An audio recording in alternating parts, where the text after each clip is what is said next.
Kenapa sih dilakukannya transformasi nih yang dulunya sekolah tinggi menjadi politeknik seperti saat ini? Kita mengarah ke vokasi.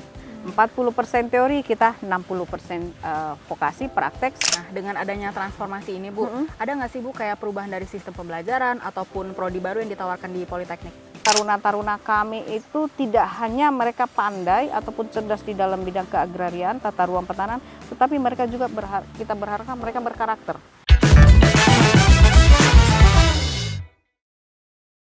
Halo Sobat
Tetapi mereka juga kita berharap mereka berkarakter, berintegritas. Nah, inilah yang kami lakukan selama ini dalam mendidik mereka.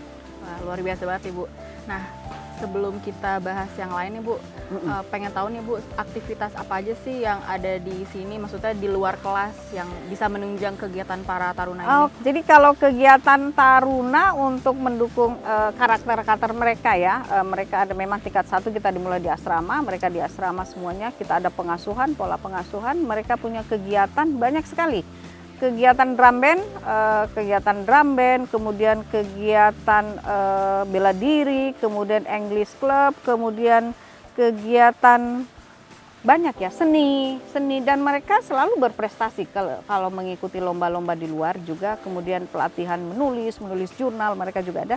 Kemudian juga yang kami bisa sampaikan tahun kemarin Desember, salah satu unit kegiatan mahasiswa yang drum band Gema Taruna Bumi, mereka juara 1 piala kejuaraan nasional Hamengkubuwono Cup yang ke-10. Itu juara 1 untuk seluruh, ada 6 kategori itu yang mereka juara 1 kelas military band. Jadi biasanya mereka itu setiap sore latihan di kampus ini, latihan drum band, dan itu tingkat 1, kemudian mereka setelah mereka naik tingkat 2 mereka menurunkan ke adik-adiknya di ini, pengkaderisasinya seperti itu. Berarti kalau yang favorit nih bisa dibilang marching band ini ya Bu? Sampai dengan saat ini kita masih sangat membanggakan GTB, namanya Gema Taruna Bumi, STPN, dan mereka selalu ikut di dalam berpartisipasi. Terakhir mereka mengikuti berpartisipasi di dalam hari jadi Kabupaten Sleman. Mereka juga tampil di sana. Baik Bu. Ya. Bu, ini ada... Mungkin belum pernah lihat ya? Coba lihat sekali-sekali, lihat di ininya ya. Bu. Iya. Keren. Bu, yang jadi penasaran juga nih Bu, sebenarnya nih para taruna ini setelah lulus nih, ada nggak sih Bu kayak ikatan dinasnya? Oh iya, tahun ini kita atau tahun sebelumnya kita sudah mulai ada rekrutmen, pola rekrutmen itu ada 3. Pertama itu kita dari umum, itu dimulai sejak tahun 2019, yang umum ya.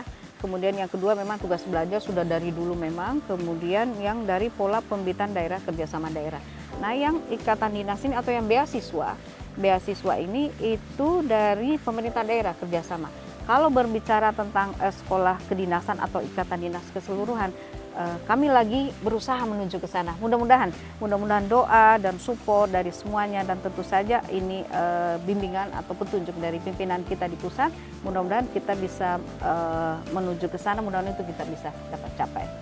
Nah, ngomongin lulusannya lagi nih Bu ya.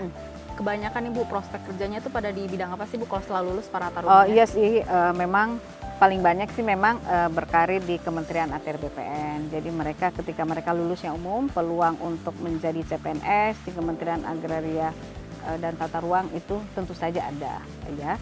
Kemudian di tempat lain pengalaman kami alumni ini sudah ada yang di BUMN, ada yang di BUMD, kemudian juga ada yang menjadi di KJSB, Kantor Jasa Surveyor berlisensi ya.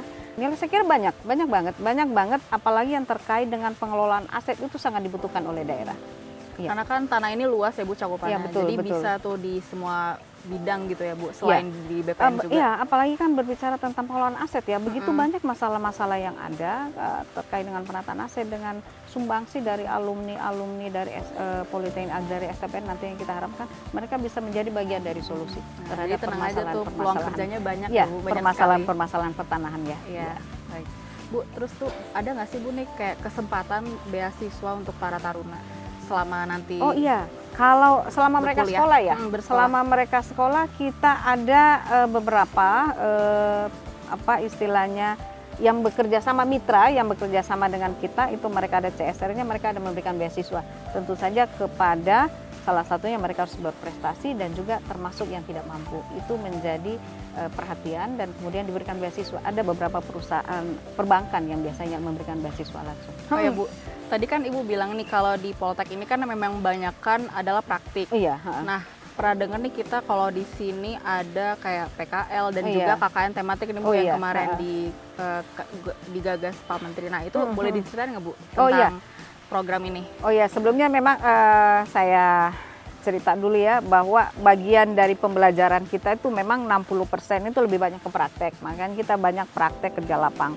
Praktek kerja lapang itu kita selama ini kita memang masih di sekitar DIY, kerjasama dengan pemerintah desa, kelurahan, baik terkait dengan IP 4T dan juga terkait sama yang lain, pelatihan-pelatihan pengukuran, pembuatan peta desa, kemudian juga membantu masyarakat ataupun dalam kelurahan mereka mengikuti lomba, itu dibantu sama teman-teman taruna kegiatan dengan peta potensi desa. Peta potensi desa itu yang mereka bantu.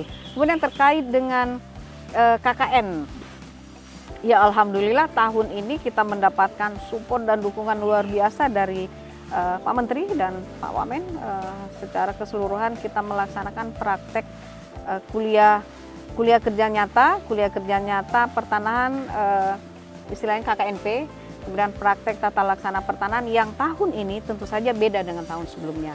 Kalau tahun sebelumnya kita masih lebih diserahkan kepada taruna sesuai dengan fokus dalam penelitian mereka, di samping mereka praktek tata laksana pertanahan, tetapi tahun ini itu lebih mendukung kepada program-program strategis dari kementerian.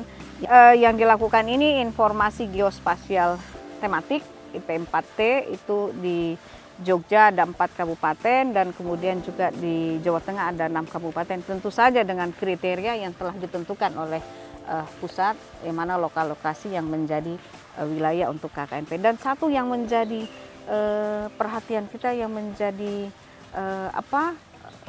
concern bersama itu juga terkait dengan penanganan KKNP di Aceh Tamiang, yang terkait dengan restorasi arsip. Dan alhamdulillah itu juga didukung oleh pimpinan kita di pusat, sehingga ada sekitar 30 taruna kita tempatkan di sana dan kerjasama dengan Biro Umum terkait dengan membantu kantor pertanahan Aceh Tamiang untuk merestorasi arsipnya. Alhamdulillah bisa berjalan, dan info yang kami dapatkan juga mereka sangat membantu di sana. Luar biasa ya Bu, impact-nya padahal masih taruna atau mahasiswa tapi kayak udah luar biasa membantu masyarakat. Betul. Emang turun ke lapangan banget. Turun ke lapangan mereka. Dan juga bagi Jogja itu termasuk bagaimana mereka menginventarisasi tanah-tanah yang apabila mereka pada saat IP4T itu pelaksanaan itu informasi geospasial, mereka misalnya temukan tanah ground Sultan, kemudian tanah Sultan ground, kemudian tanah Pakualaman ground yang bisa didata kalau ternyata emang itu belum terdata di kantor pertanahan. Ya Bu, terakhir ya Bu. Iya. Ada nggak sih Bu pesan untuk para generasi muda nih yang tertarik di bidang agraria dan tata ruang?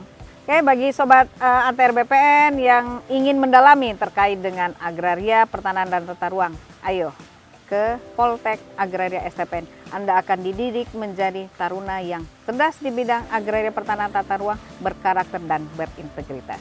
Ingin tahu lebih lanjut terkait seluruh pembelajaran Politeknik Agraria STPN dan kegiatan kemahasiswaan di STPN, silahkan lihat di website Politeknik Agraria STPN.